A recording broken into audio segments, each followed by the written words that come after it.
Hello भाई लोगों, welcome back to fitness with science. और आज है Sunday and we are back with a new episode. So आज जिस चीज़ के ऊपर मैं तुम लोगों के साथ बात करूंगा वो है फिश ऑयल। और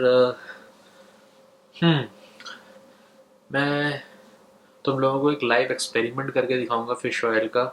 सो सबसे पहले एक काम करते हैं, इस पूरे वीडियो का इंडेक्सिंग कर लेते हैं कि किस तरीके से हम प्रोग्रेस करेंगे।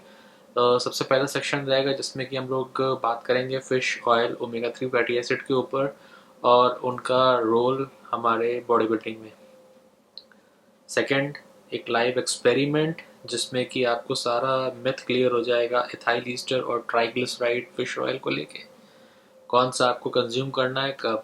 और थर्ड सेक्शन होगा टाइमिंग एंड क्वांटिटी, कितना हम लोगों को फिश ऑयल कंज्यूम करना चाहिए। ठीक है, सो जो लोग नए हैं फिर से फटाक से सब्सक्राइब कर लो एंड लेट्स गेट स्टार्टेड।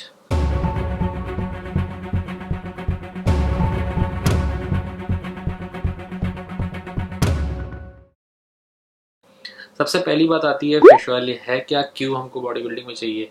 देखो, omega 3 fatty acids, fish oil, one and the same thing, दोनों अलग अलग चीज़ें नहीं है। ठीक है, जस्ट बिकॉज ऑफ इसका केमिकल कंपाउंड ओमेगा 3 वर्ड वहाँ पे क्यों आया है, इसका जो केमिकल कंपाउंड स्ट्रक्चर होता है तो जो डबल बॉन्ड आता है वो 3 कार्बन एटम के बाद आता है, तो that's why it is omega 3। और ये फिर रिपीट होता रहता है पूरे स्ट्रक्चर में। तो नॉर्मल फिश का ऑयल एक्सट्रैक्ट करके दो फॉर्मेट में उसको प्रोसेसिंग करके, एक है नेचुरल फॉर्मेट, मतलब ज़्यादा प्रोसेसिंग कंप्रेसिंग नहीं करी गई, तो वो होता है ट्राइग्लिसराइड फॉर्म। और दूसरा है इथाइल ईस्टर फॉर्म। दोनों ही फिश ऑयल हैं, एक कंसनट्रेटेड ज़्यादा है और एक थोड़ा कम कंसनट्रेटेड है। डिपेंड करता है कि मेरे बॉडी बिल्डिंग में इसकी क्या यूज़ है। तो it is good for your cardiovascular, it is good for controlling your lipid profile, plus muscle gaining के लिए प्रूवन फैक्ट है कि मसल गेनिंग में बहुत अच्छा इफेक्ट करता है अगर तुम्हारी बॉडी के अंदर फिश ऑयल है तो।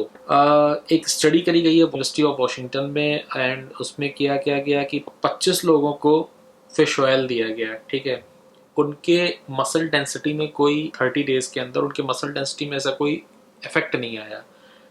बट अगर फिश ऑयल को कंबाइन किया गया प्रोटीन इंटेक के संग, प्रोटीन के संग, तो उनकी मसल डेंसिटी में अच्छा खासा इंटेक आया। तीसरा कंपैरिजन था, सिर्फ प्रोटीन इंटेक किया गया और फिश ऑयल इंट्रोड्यूस नहीं किया गया। सो बॉटम लाइन इज कि अगर फिश ऑयल के संग आपके सब पास प्रोटीन भी है तो प्रोटीन सिंथेसिस का प्रोसेस जो है वो इनहेंस हो जा रहा है। इसका कोई लेना देना मसल बॉडी बिल्डिंग में नहीं है। समझ रहे हो बात को। सो प्रोटीन सिंथेसिस इंक्रीज हो रही है। So as soon as protein synthesis increase होगी, सो ऑब्वियसली आपको पता है कि अमाइनो एसिड्स का कंजक्शन अच्छा होगा एंड बिल्डिंग ब्लॉक्स बनेंगे, यानी कि मसल्स बनेंगी। तो इसीलिए fish oil is good. Now comes the test. अब पॉइंट आता है, कई लोगों का सर्वे है और कई लोगों के ऐसे टेस्ट हैं यूट्यूब में जो कि बोलते हैं कि this this test is known as styrofoam test, styrofoam cup test. So इस कप से आप लोग सब फेमिलियर हो गए, राइट। सो ये क्या है, स्टायरोफोम है, थर्मोकोल का प्रोडक्ट है। और ऐसा आप लोगों ने सुना होगा कि इससे कैंसर होता है इसमें अगर आप कॉफ़ी या कुछ भी चीज़ें पीते हो, which is a good fact actually. So लोग बाग क्या करते हैं, फिश ऑयल को इसमें डालते हैं और प्रूफ करते हैं कि देखो इसमें छेद हो गया और इसका मतलब fish oil is not good, it's dangerous. So उस टेस्ट को हम अभी परफॉर्म करेंगे, लाइवली परफॉर्म करेंगे। बट पहले आप लोगों को समझना चाहिए कि क्यों ऐसा हो रहा है।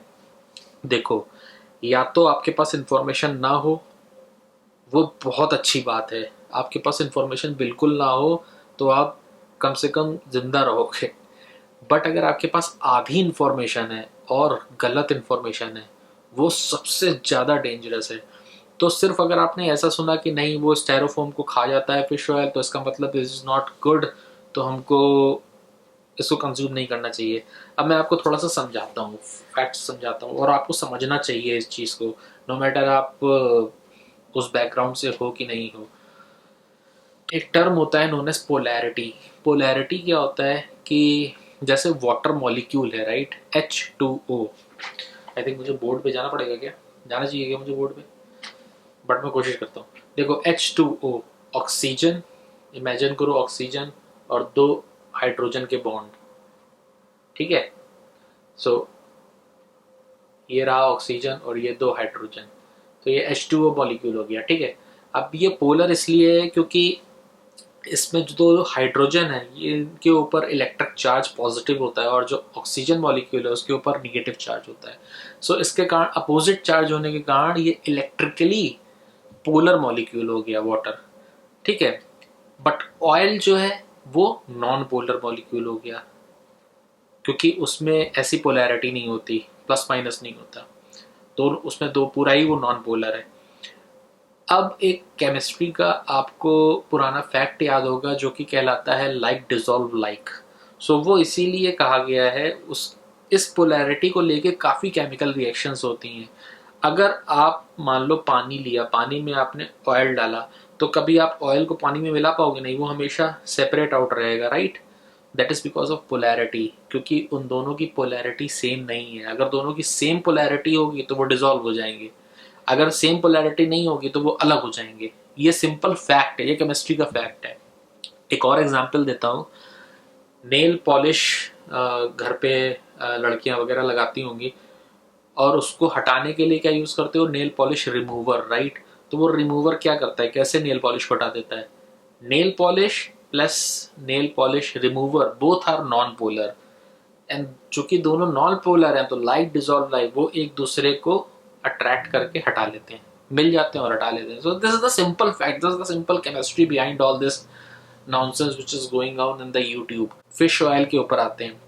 फिश ऑयल जो चीज है it is non polar actually, और जो स्टायरोफोम है that is also chemically non polar. This is the reason कि फिश ऑयल को डालते ही एक समय बाद उसमें एक होल टाइप का आ जाएगा जो कि फिर वो मिथ क्रिएट करेगा। ना आपके हेल्थ बेनिफिट को लेके आपको क्या कंसर्न करना चाहिए, आपको कंसर्न करना चाहिए कि क्वालिटी ऑफ फिश ऑयल क्या है। अब कोई चीज अगर नॉन पोलर मैं बोल रहा हूँ, ठीक है, तो उसमें तीन वेरिएशन पॉसिबल हैं, highly non polar, intermediate non polar और वेरी रेयर नॉन पोलर। सो ये उनकी स्ट्रेंथ पर डिपेंड करता है। इसीलिए अब मैं आपको एक टेस्ट करके दिखाता हूँ। मैंने क्या किया हुआ है, what I am going to do is, ये एक प्लेन पेपर लूंगा मैं, ठीक है। मैं यहाँ पे ब्रांड नहीं डिस्क्लोज कर रहा हूँ। मैंने दो फिश ऑयल के फॉर्म मंगाए हैं, एक है ट्राइग्लिसराइड फॉर्म में और एक है इथाइल ईस्टर फॉर्म में। इथाइल ईस्टर वाला है वो हाईली नॉन पोलर है and it is concentrated, and triglyceride one is a slightly less non polar. मेरा गोल क्या रहेगा कि ये दोनों फिश ऑयल मैं निकालूंगा। करते हैं, पेपर में क्यों रख रहा हूँ, क्योंकि जब फोम से ऑयल नीचे आएगा तो पेपर अभी पूरा देखो पूरा क्लीन है, और जैसे ही ऑयल आएगा तो ऑयल का स्पॉट आ जाएगा, ठीक है। सो अपन क्या करते हैं, इस कप पे लिख लेते हैं इथाइल ईस्टर, ठीक है, ई इथाइल ईस्टर, और इस वाले पे लिख लेते हैं ट्राइग्लिसराइड, TG, ठीक है। So this capsule is nothing but fish oil, and इसको मैं ब्रेक करके इसमें डाल देते हैं। सो अगर आपको दिख रहा है दिखाता हूँ।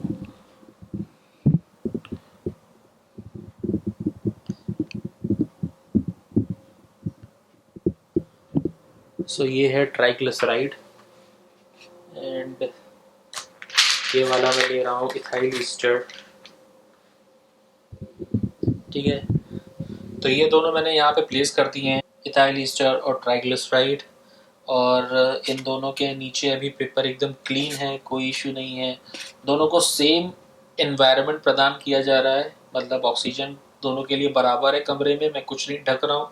जो इसके संग होगा वही इसके संग भी होगा, और जितनी देर अपन बात करते हैं देखते हैं क्या होता है, क्या इफेक्ट होता है। ऑलराइट, तो सो बेसिकली जो ये फैक्ट है कि फोम को खा जाता है उसके कारण ये हानिकारक होगा आपकी बॉडी के अंदर, तो उस चीज़ को भूल जाओ, that is because of polarity, simple fact. अब ethyl ester one is concentrated, तो टेक्निकली इथाइल ईस्टर का रिजल्ट जल्दी आएगा, ट्राइग्लिसराइड का देर से आएगा।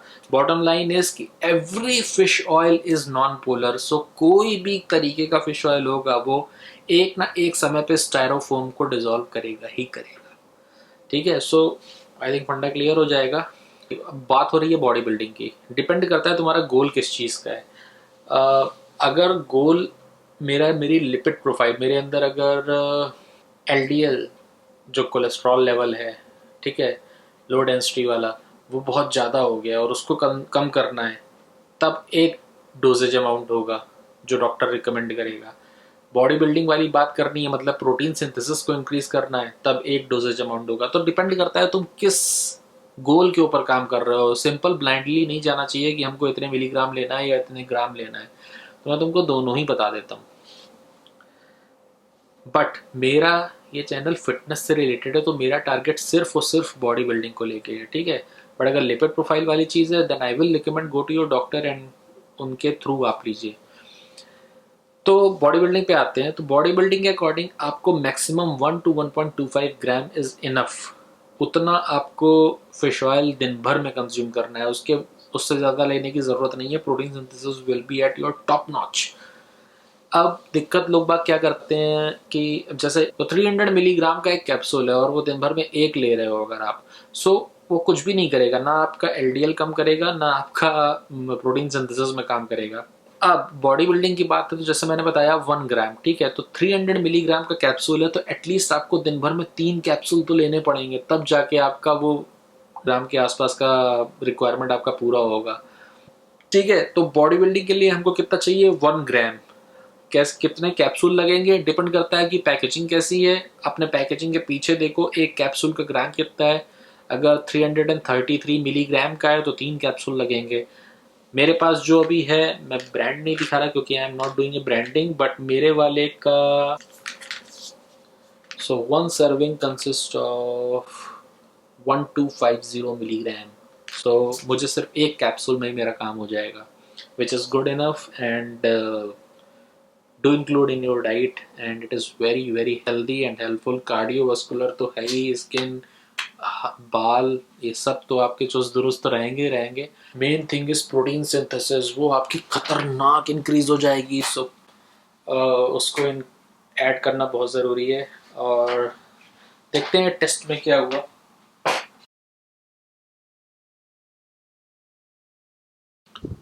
तो देखते हैं टेस्ट में क्या चल रहा है। तो अपन को लगभग हो गए होंगे 5 से 10 मिनट, और ट्राइग्लिसराइड वाले के अंदर अभी कुछ भी नहीं आया है, एज इट इज़ है। एंड अगर हम इथाइल ईस्टर वाले को देखें तो ये देखिए उसमें नीचे आ गया, ठीक है, ये देखो, if you can see from the cup, नीचे से धीरे धीरे रिसना शुरू हो गया है, ठीक है। यही मैं आप लोगों को बताना चाह रहा था। सो दिस प्रूव्स एवरीथिंग कि इथाइल ईस्टर वाले में स्टायरोफोम डिजॉल्व हो गया जल्दी, क्योंकि वो बहुत ही हाई नॉन पोलर है। And triglyceride will take time and 30-40 minute और मे बी 1 आवर, डिपेंड्स करता है उसकी स्ट्रेंथ कितनी है। तो मेरा कंसर्न क्या होना चाहिए जब मुझे फिश ऑयल चूज़ करना है, कि मैं क्या इस टेस्ट पे रिलाई करूं? जी नहीं, ये आपका लास्ट कंसर्न होना चाहिए, इससे कुछ भी प्रूफ नहीं हो रहा है। This is explaining a chemistry actually. अगर आपको किसी को केमिस्ट्री समझानी है, polarity non polarity, so this is the test for it. इससे आपकी फिश ऑयल के ऊपर नहीं, फिश ऑयल को चूज़ करते समय उसकी क्वालिटी पे देखना पड़ता है। देखो ऐसा है, जितने भी over the counter fish oil मिलते हैं ना, those are not up to the mark, fact है ये। सो उसमें भी अकॉर्डिंग टू योर रिव्यू जो भी सबसे बेस्ट आपको लगता है, जिसकी क्वालिटी सबसे अच्छी है, उस पे जाओ। अदरवाइज जो डॉक्टर रिकमेंडेड होते हैं, those are actually FDA approved, controlled, उनके अंदर कंट्रोल्ड अमाउंट में फिश ऑयल पड़ा हुआ है, एंड दे गारंटीड दैट कि उसके अंदर उतने ग्राम ऑफ फिश ऑयल है, अदरवाइज बाकी सब में प्लस माइनस होता रहेगा, ठीक है। बट ओवर द काउंटर वाला ही लेते हैं सब लोग, मैं भी वही लेता हूँ। And good quality of fish oil 1 gram per day with a good protein, you will have a very good protein synthesis inside you and a huge muscle. सो ठीक है, ये आज मुझे आप लोगों को प्रूफ करना था। I think you got the point. तो फटाक से सब्सक्राइब कर लो और टाटा बाय बाय, जय हिंद। मुझे बहुत तेज भूख लग रही है और मैं जा रहा हूँ खाने।